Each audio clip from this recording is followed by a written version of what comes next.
Hello, in this video I'm going to show you how you can pair your SoundPeats Air free with any Windows PC. So to do this, we have to open the case and click and hold this button until this indicator starts blinking white.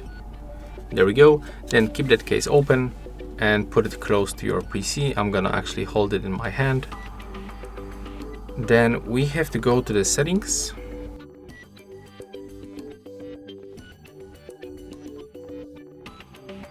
Go to the Bluetooth and devices.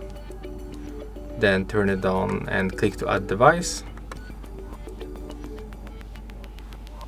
And select your SoundPeats Air free from the list, but with this headphones shortcut. There we go. As you can see right now, we are successfully connected. And if you want to use microphone of this earbuds, you have to go for the sound settings and manually switch to the microphone of your SoundPeats. And that's all for this video. Hope you like it.